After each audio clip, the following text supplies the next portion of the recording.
Hi, it's Clarissa Mfeka, your brand new host of Radio Meets TV, the podcast, right here on Finally Famous TV. I am absolutely excited to be part of the family, and I hope that you're also going to have an amazing time. So we here on Radio Meets TV are huge fans of radio, so that's why we recap awesome radio moments that have happened throughout the week right here on the podcast. And since it's the second season, we also have a new addition on the show, which is, of course, bringing in some of your favorite radio on-air personalities right here on the podcast to chat about them, about their journey on radio and what we can expect from them moving forward. This is Radio Meets TV. So, before you move on, don't forget to subscribe to the channel that is Finally Famous TV. Across all social media platforms, you can definitely follow, like, and comment. That is on Finally Famous SA. Let's get rocking and rolling with this season. Kicking things off with a recap from DJ Sabi and Candice Kadash, and they had an interview with legendary actor Ubabusilo Magegangube.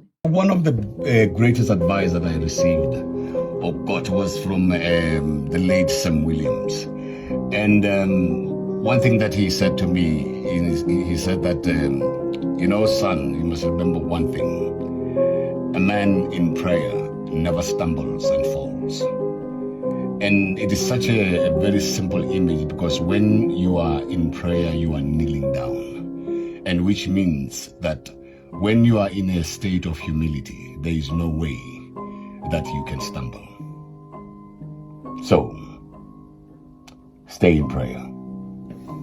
This is Siya Mhlongo, and this is one of my best advices.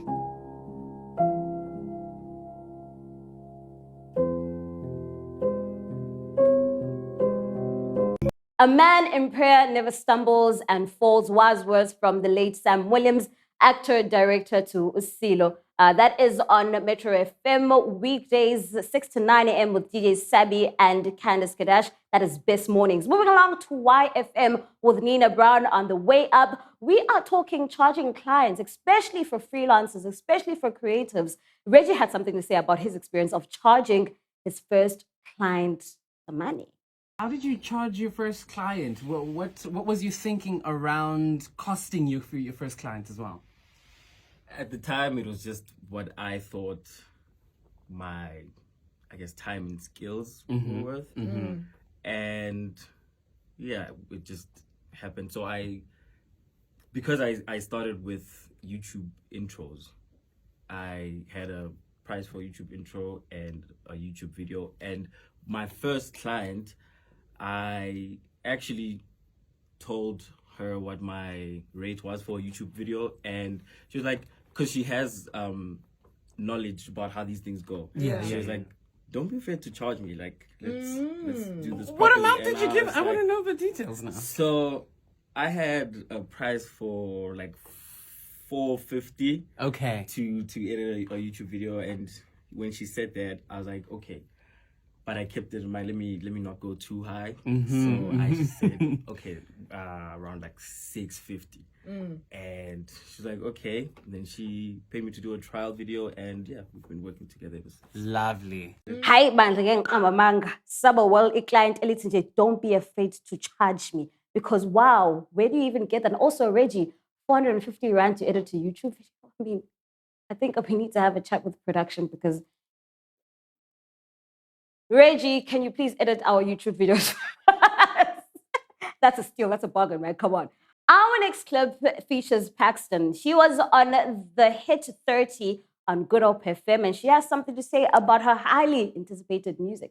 It's nice to have you in the building. I'm so surprised after listening to the conversation you and Chad were having that this particular track was the one that decided to come out next that we get to speak about. Yeah. Because Be There wasn't the track that you were speaking to him about, the song that you were excited about, some collabs that you were doing with South African artists. It wasn't this track, was it?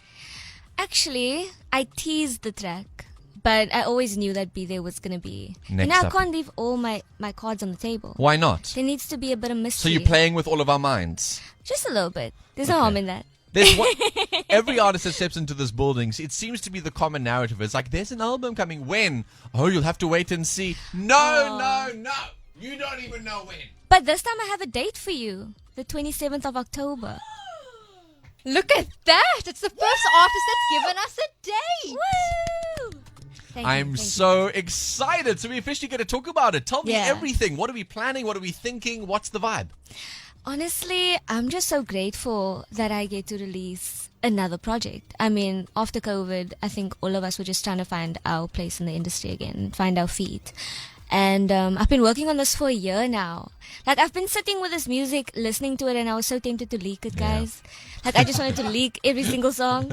But I'm excited that everyone gets to hear it. Yeah, so it's not even a month from now then. Hey, it's a couple of weeks, and then it's going to be out in the world. Girl, Paxton, we are definitely behind you. Paxton, remember, she was the winner of the 13th season of Idols in 2017. Her highly anticipated single, Be There, drops on the 27th of October. I feel her when she says, I just want to leak the music. Yeah, well, when you have something so good that you just want everybody to see it immediately. I get you, girl. I totally get you. Up next, we have Carol on East Coast Radio, on 9 to 12 for weekdays. We had a chat with Utobile Mkhwanazi. I love chats about sisterhood. I love chats about solidifying that bond between women. This is what is Sisterhood Connect is all about. Tobile Mkhwanazi is a visionary. She's very passionate about intentional speaking. She's a facilitator, a media producer. She's also the founder and CEO of Soul Networks, a newly formed media production company. And she's devoted to change the face of television in South Africa.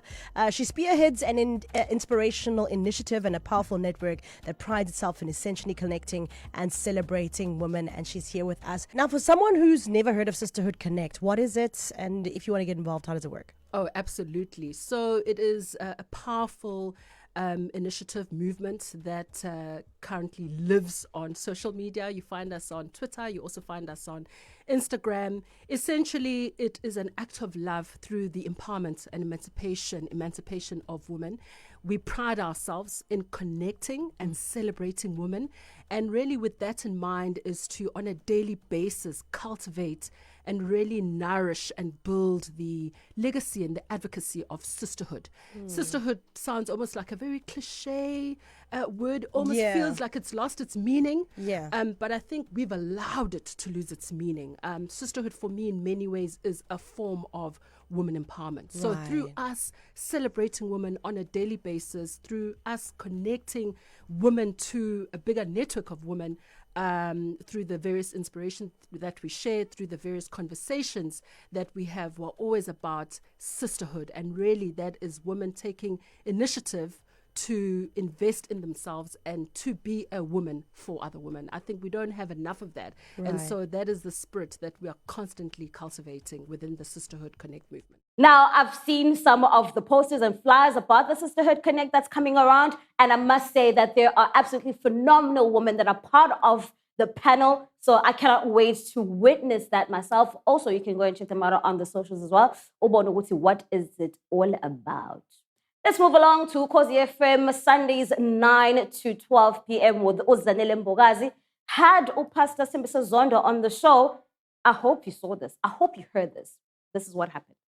Umuzonde ntiza abantu bonke sebethi ayekulethu iva akekho njengozondo hayibo bangakanani abafundisi abaphavula abadivosile bana nabantu businessmen abadivosile bangakanani abantu abakuyikandala abanjani akushawe emhlabeni nombani kushawe edonzayo okwenza ukuthi uSithembiso Zondo angathathi intambo ayilengise okwenza ukuthi uSithembiso Zondo angahlanyi ngalesa sikhathi kodwa namhlanje nangumile kwabayini yekani kulwa namademoni nosathane nqobana abantu musana uba igqila zabantu musuthi uma wehlelwe yinto uthi abantu bazothini wonke umuntu onqoba abantu emhlabeni yophatha umhlaba bathanda abantu bahlonipha abantu kodwa ungabasabi ezumfana ngabe ngiyadonsa ejele angisifiseli isitha sami sesonto engayizwa yangishaya ngingedwa yangishaya emhlanje yabukisa ngami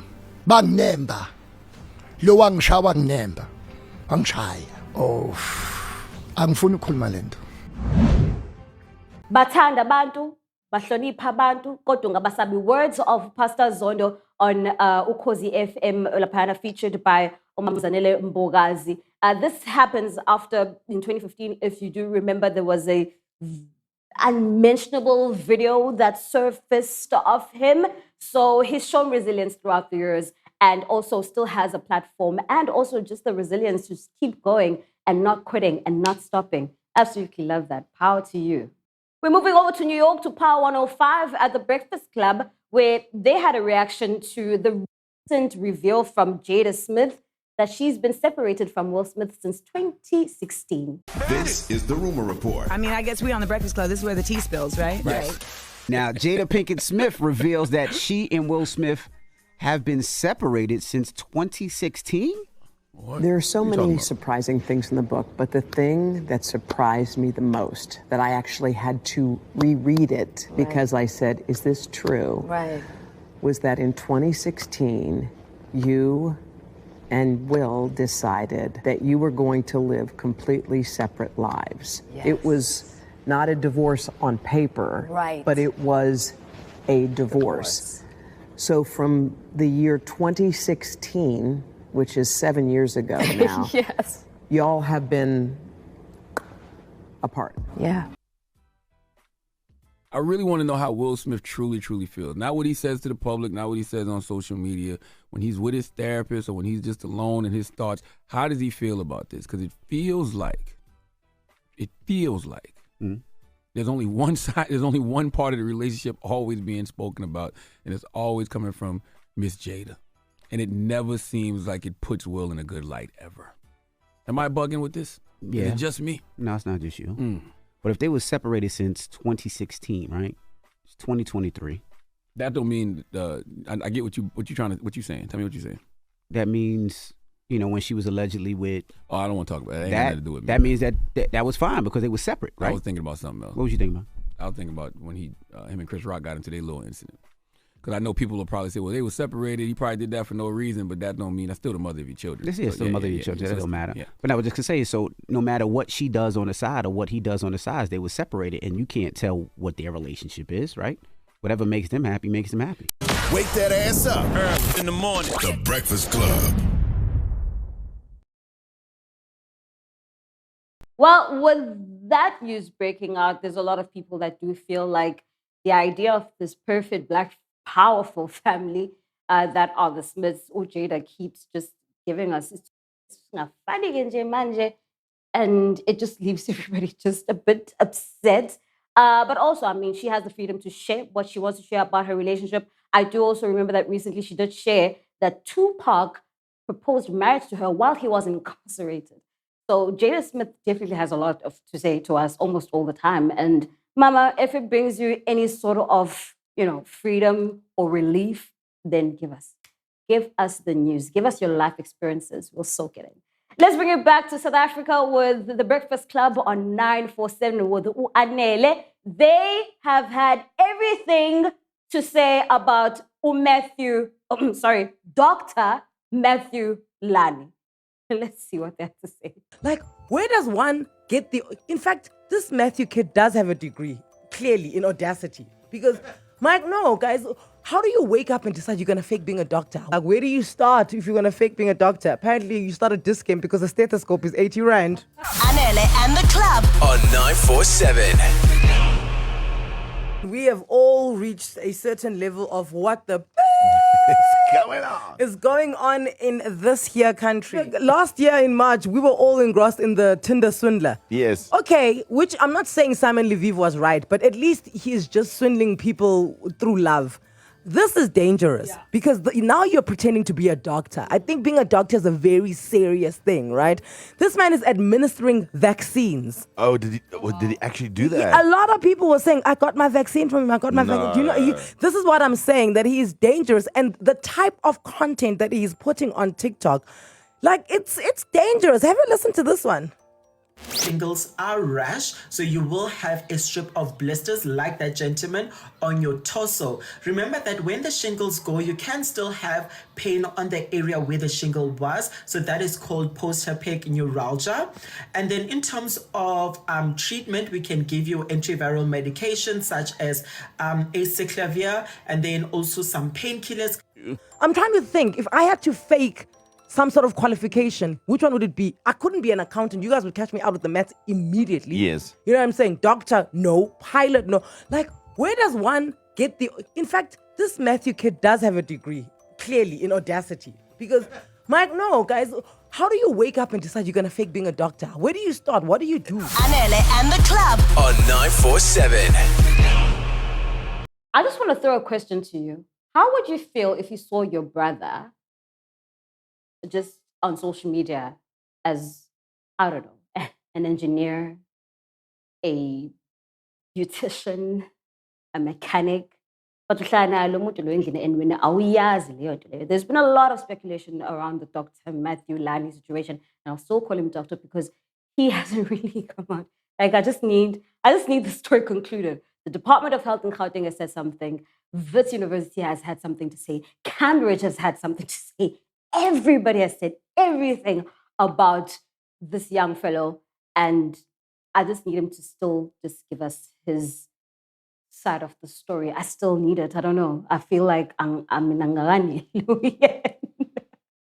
Well, that does it for our recaps namhlanje on the podcast. That's Radio Meets TV. Before we break away to our sit down with Siya Mhlongo, don't forget to follow us at Finally Famous SA across all social media platforms and subscribe to this particular channel. Yes, it is Finally Famous TV. Siya Mhlongo is joining us today on the show. South African media personality, radio presenter, inspirational speaker, voiceover artist, Siya Mhlongo, born in Pangeni in August of 1984, has become a household name in South Africa and in the radio space for his impact, especially his inspirational messages spread across South Africa. In January of 2006, Siya took on his role at P4 Radio as a scriptwriter, working with the sales and production departments to unleash his expertise that he's acquired while he was studying towards his advertising diploma at Varsity College from 2003 to 2005. His defining moment as a radio creative would come in 2008, where he was given an opportunity to host Ukhozi FM's Sunday morning inspirational program, Soul Sunday. He became an instant hit on air and off air, garnering speaking platforms in private and public sectors alike. The more he spoke, the more he reinforced his convictions and purpose-driven messages that challenge mindsets, which he best describes as teaching our people that we don't have to die in a world of not enough. We also shouldn't get complacent and satisfied in a world of just enough, but we should endeavor to a very possible world of more than enough. In 2009, Siya got an opportunity to showcase his skills on national television as a motivational contributor on One Gospel, and 2 years later became a judge on South African Music Awards, a responsibility he would hold for the next 5 years. Another defining moment came in 2014 when the SABC offered Siya Mhlongo an opportunity to showcase himself on South Africa's or Africa's biggest radio station, Ukhozi FM. Since his appointment at Ukhozi FM, Siya Mhlongo has been on air on both Ukhozi and Metro FM, respectively. Siya Mhlongo, welcome to the show. I'm so happy to be here. Thank you so much for having me. We are excited to have you here. I want to dive into it. We're here because we are a part of the radio space in one form or the other. Yeah. And we're also just fans of radio as well. Oh, yes, we are. I don't know if people know this, of how many times we listen to other radio stations and other people. Mm-hmm. And critique, you shouldn't have said that. Oh my gosh, why did you say that? And sometimes you're like, that was pretty slick. Like, okay, cool. Oh, yeah. It's just a fan of the craft and just being a fan of the art. So I would like for you to walk us through who Siya is. Yeah. From Empangeni. Yeah. All the way up to Shout out. Siya. Yeah. Siya is a very smooth, slick person. I just want you to Thank you. There's something I want to say. Siya, nothing that you expect. So take me through Siya Empangeni, Onoma. Yeah, born and bred. Mm-hmm. Spent 18 years in Pangeni, at Jaltini. So mom was a domestic. Yeah, me and my sister, back room vibe. Yeah. So that's how we got exposed. Funny story, and I always say, God, destiny. So Sisema Jaltini, so we like with white kids and stuff during the week. And then Eskoleni, multiracial. And that's where we get to liaise with Inganza Selokshi, Bazalbazabama professionals that can afford to go to Malti. Weekends, 2 or 1 weekend a month, Sisema Farm. So you've got like this Model C boy, then you've got the influence of Ilogishi, and then you've got Mfano Farm, which, you know, in the long term kind of makes one able to maneuver around different types of people, even in the space of radio that one is working in. That explains a lot. That explains. I have my answers. So take me through that experience. So you're there. What are you? With I think having access to so much culture. Yeah. Yemakaya, there's also an aspect of Elokshini as well. Yeah. Where's your head at in terms of, you know, just moving forward? What are you aiming at that point? Well, firstly, what stands out is the fact that there's a dysfunction of identity. Yes. Because you're not fitting in. Yes. Emajaltin Nabelungu, you're the K word person. Yes. Right? So then where do you run to? Elokshini, Eskoleni, where these kids from Elokshini are at, but then Umlungu Mnyam. Sure. And then Ufige Makaya, you're trying to flex with the influence of Uklana Belungu, Nenganza Selokshini, and then you're just like, what, you being pop? What are you trying to do? Like you just. So immediately there's that, who am I? Sort of like no identity throughout, I mean, throughout my childhood, really. And where public speaking comes is where one sits by themselves in that isolation, and they start speaking by themselves. Sure.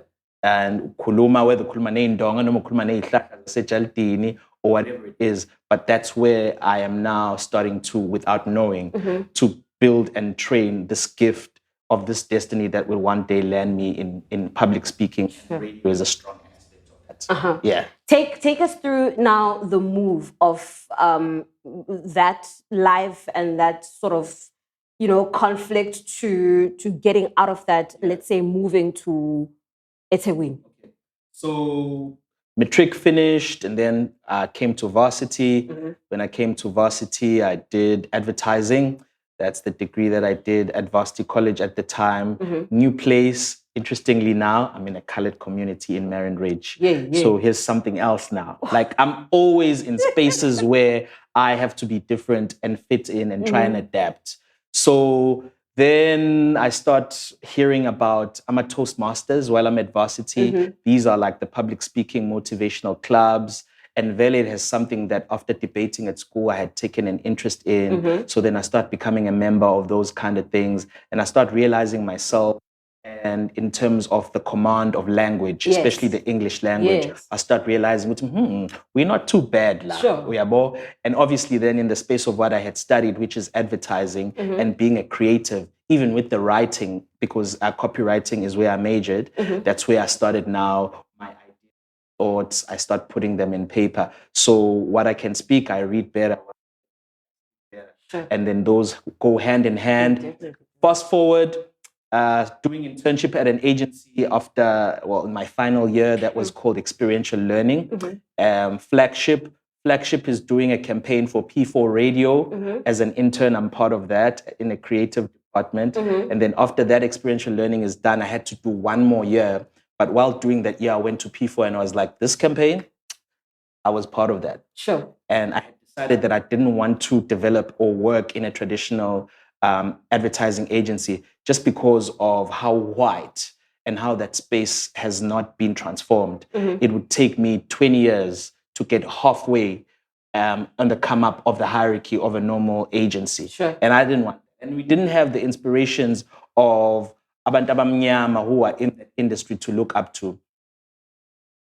Is that I'm going to have to cheat the system and get to and get to a specialized agency or a specialized facet of an agency. And because I had worked at an agency and worked on a radio campaign, radio made sense. Sure. Yeah. Now, tell me, you're going through so many. I think you're just experiencing life at an insane.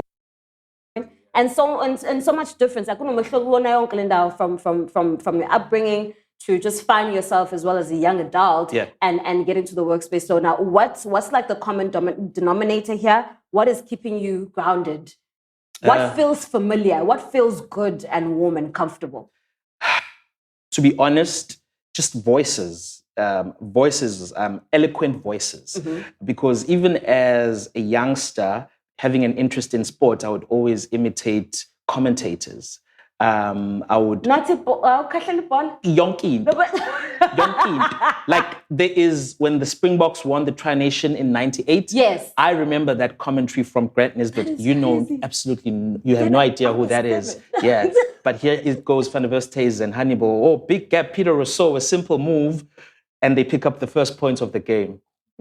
Those kind of things. But then jingles on radio. Amakokorosho, Jaspaj, Loma, Mulivila, all those things, voices, jingles, those are the things in my head that are just coming. And remember, I'm also in the whole motivational space. Yes. So I'm listening to Anthony Robbins, the tapes or my cassette that I could get at that time, your Les Browns. So voices are what is building me up inside towards what I'm not even aware of, like a destiny.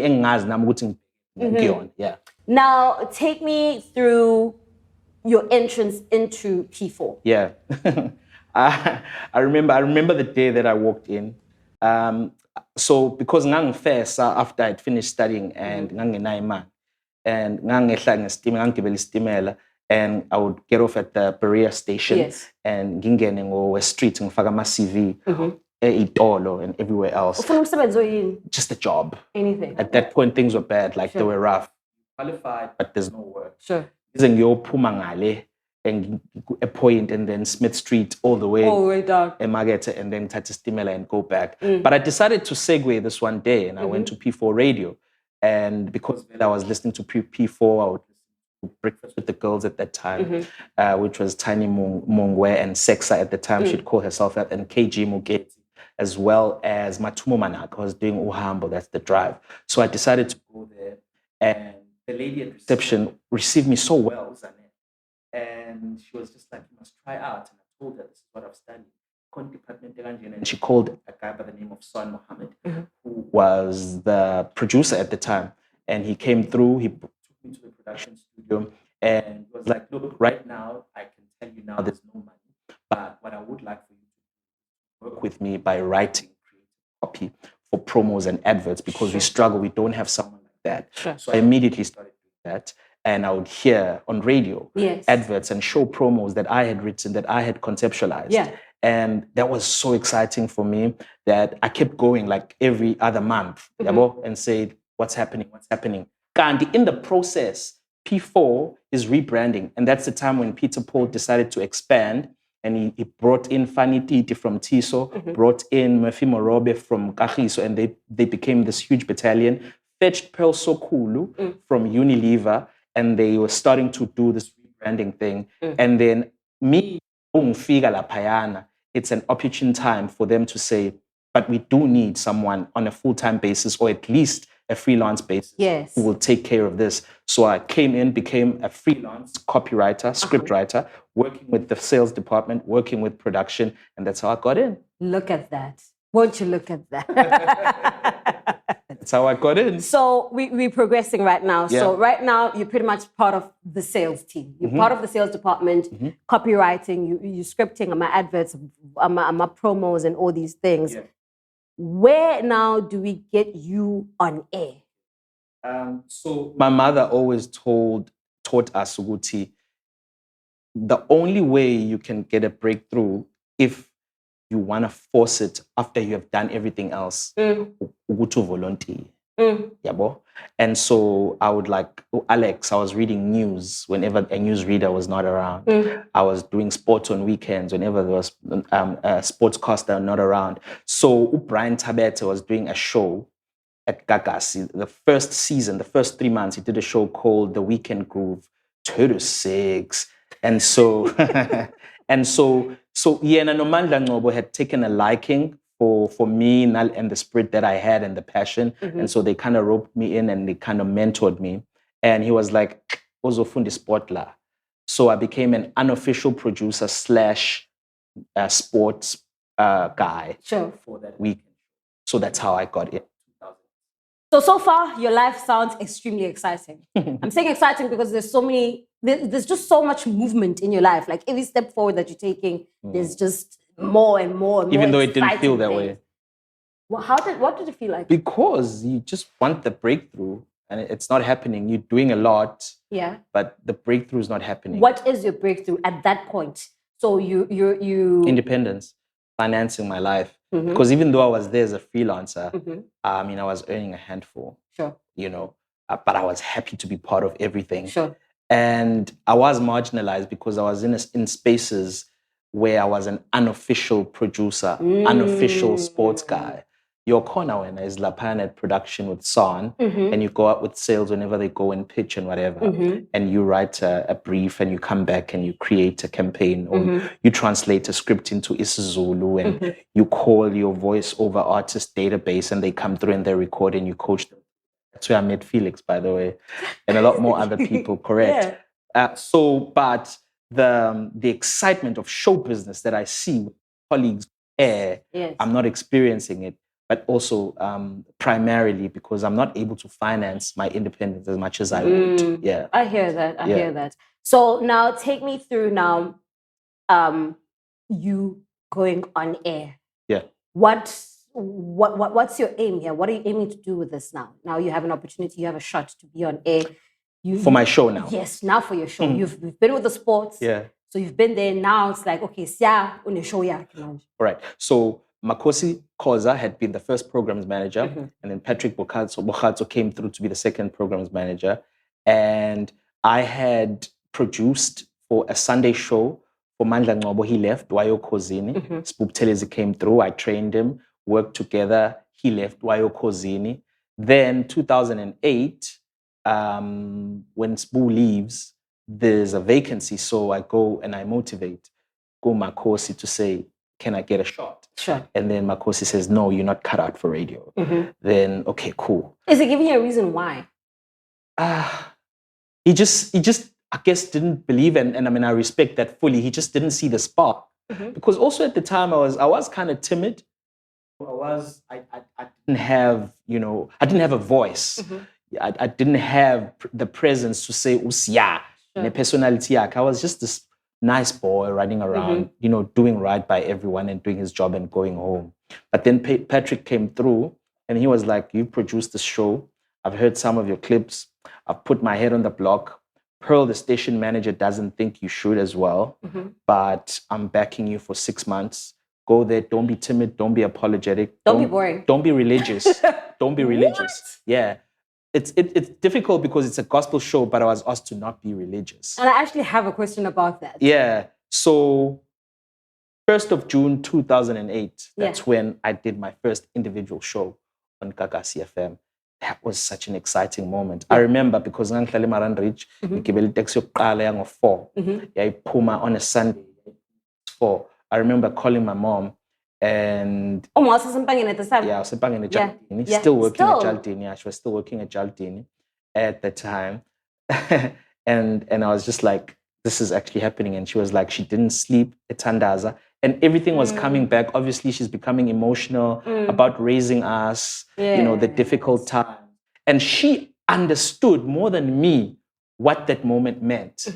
And that's why in her intercession for me, she was just so emotional when we spoke.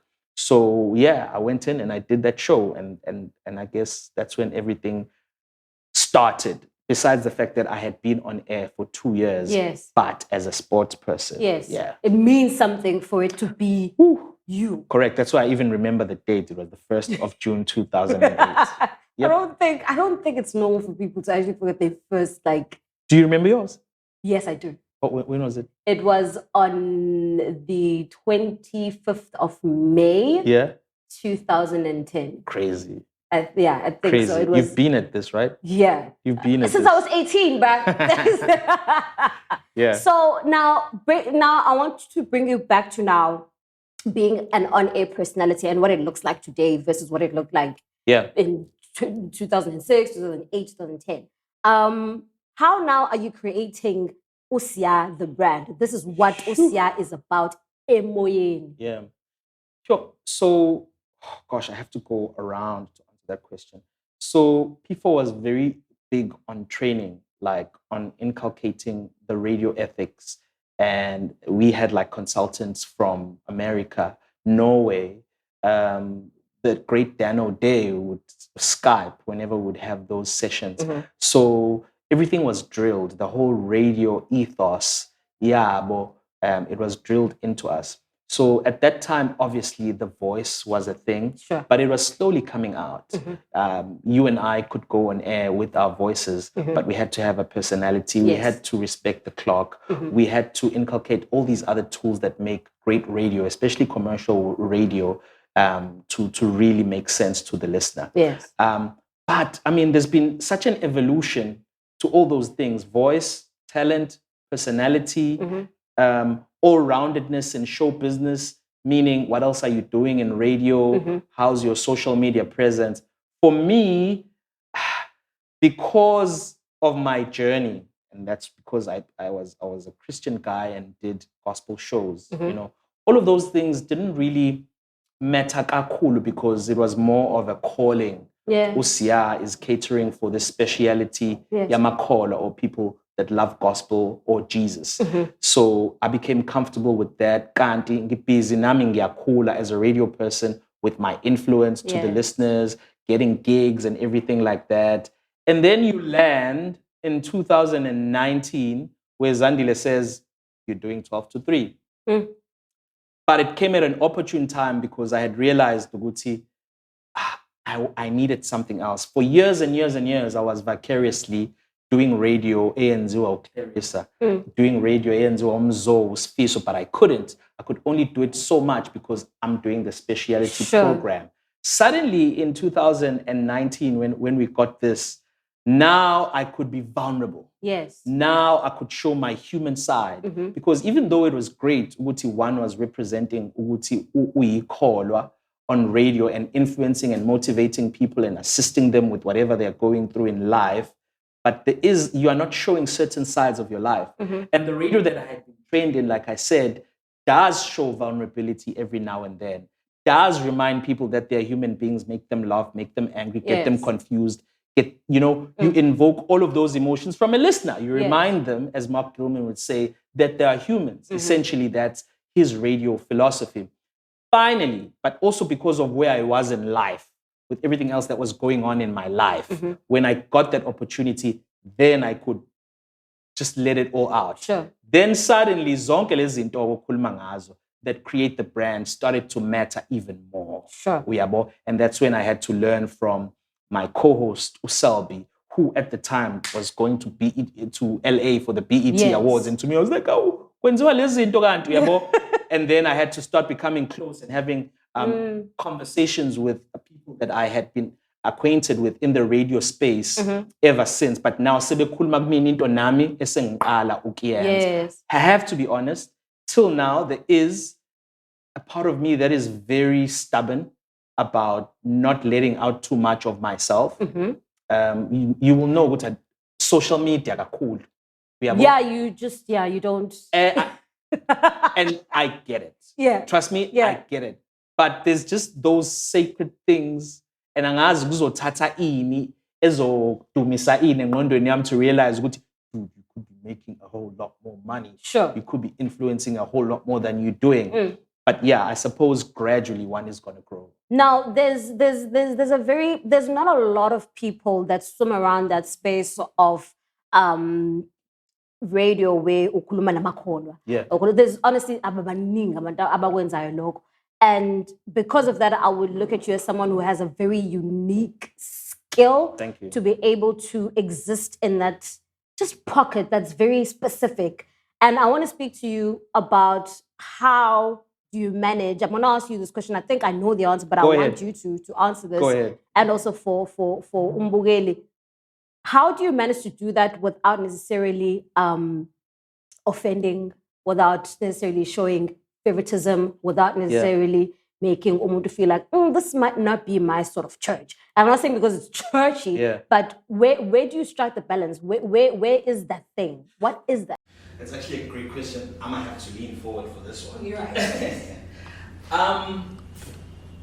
So I served as sincerely as I could to the market Yabazalwan while I was doing those shows.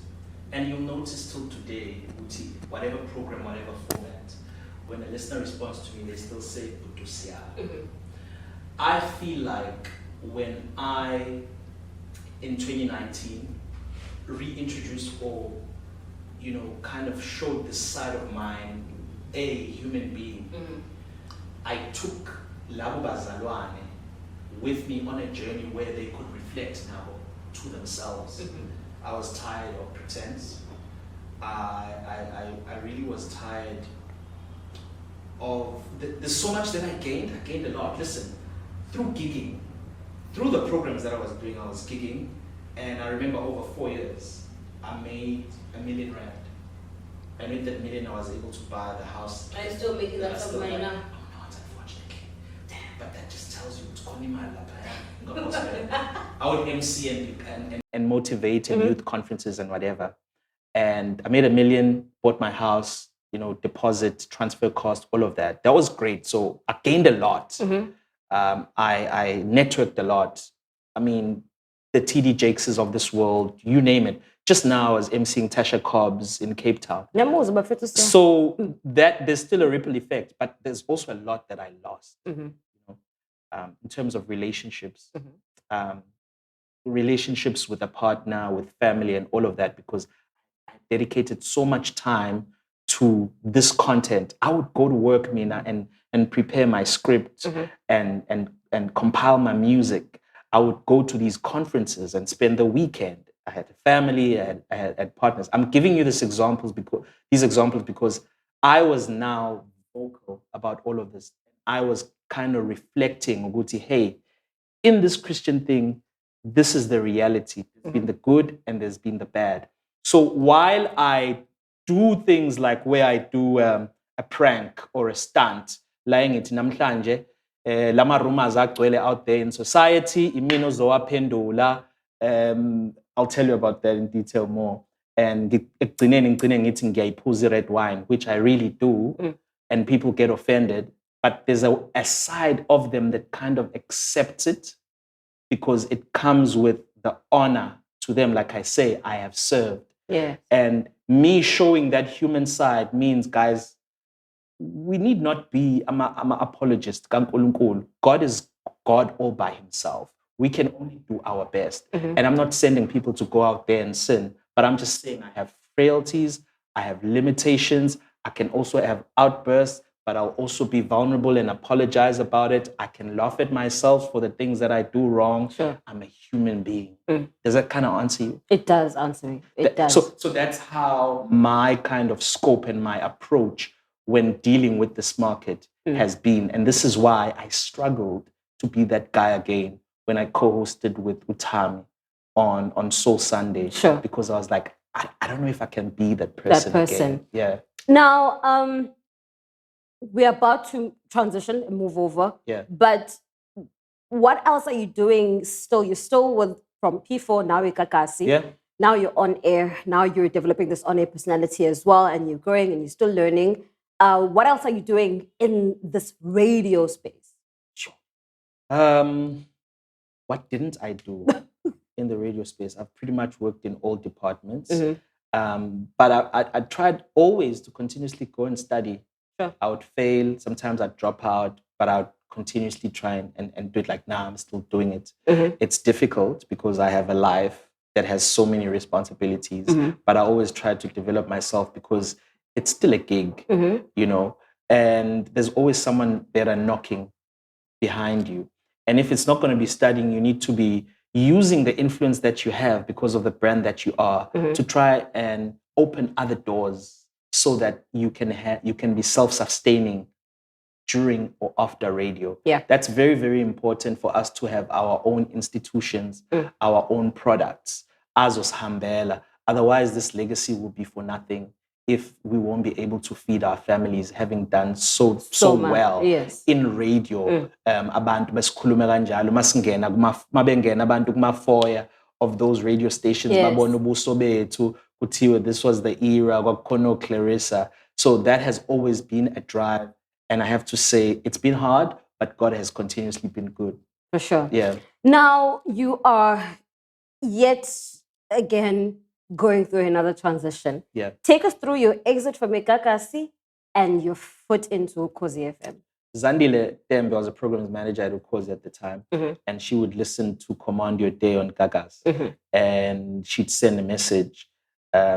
I can just like listening, loving what I'm hearing. How does that feel when you're at another radio station, the programs manager for another radio station is in direct comms with you?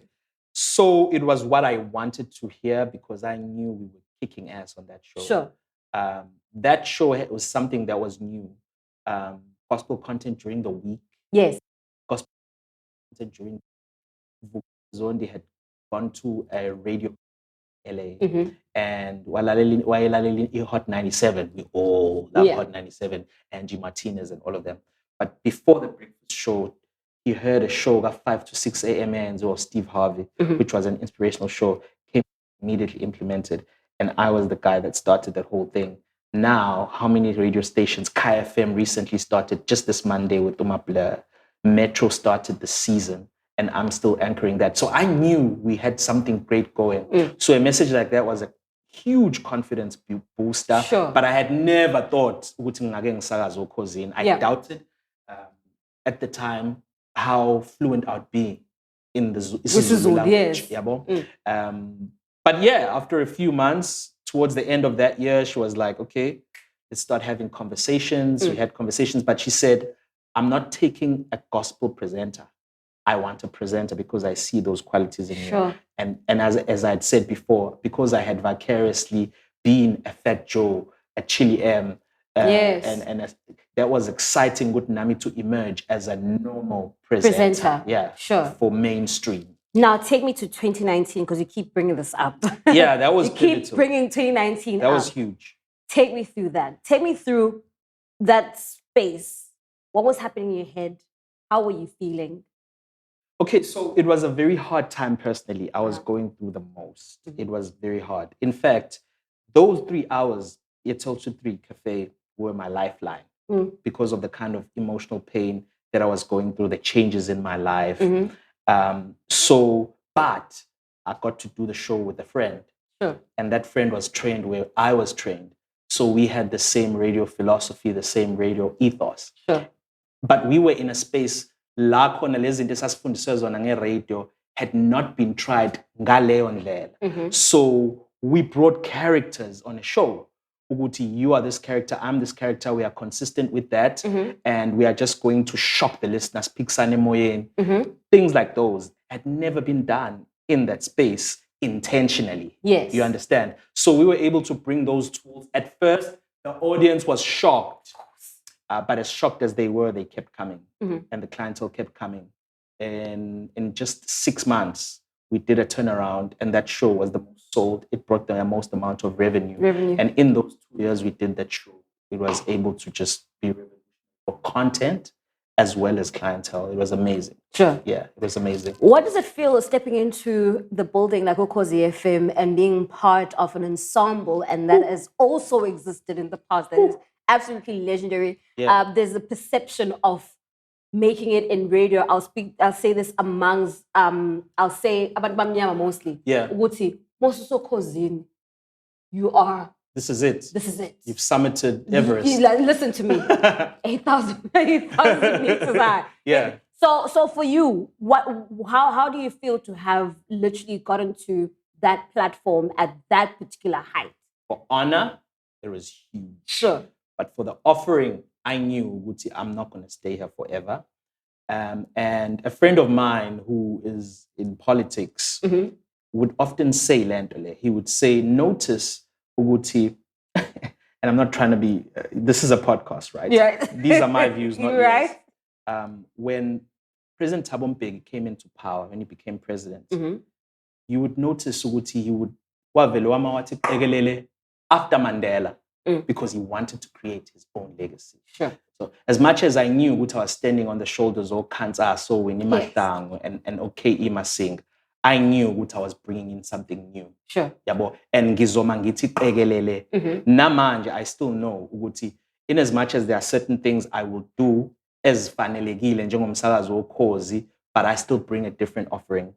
And at times that to a listener and colleagues can be, what is he trying to do? But that's who I am. And after 9.5 years of doing it, it's become a brand and it's become accepted. But the honor, oh my gosh. But also, radio Ukhozi. Yes. Do you know what I mean? So at a level of fame, at a level of influence in various spaces, because that's what also radio does. That's what show business does. You are known by the MEC. You are known by Induna. You are known by whoever, or Ranis Bedlela is cool. So you just become this figure of society and you get to enjoy this privilege. But also the appreciation for who we are. For me, that was a moment where I was conscientized again for language, for patriotism, of culture, but also ukwazi ukuthi whether ngibeke emakhaya noma liselokishini noma isejalidini, I maintain who I am, being relatable to people across all walks of life, across all demographics. That appreciation for me and as a lesson, and just the ordinary people. Yabonje who, with simplicity of life, that contentment you can't take away, and it's attached with the cause. Another thing, the last thing that I'll mention that is attached with that brand is trust. For sure. People trust you. 100%. When you work for that brand. 100%. What you say is gospel truth. You know what I mean? So those are the things that I've appreciated and I still appreciate. Now, also for Ukhozi FM, there's this incredible show. Everybody is, it's either you're going to sing honestly or just float. Yeah. Right? Yeah. And you've mastered that. You've got into it. It's doing phenomenal. It's great. And Metro FM enters the chat. Metro FM enters the chat, baby. What's going on? Let me tell you what happened. So 2 years before that.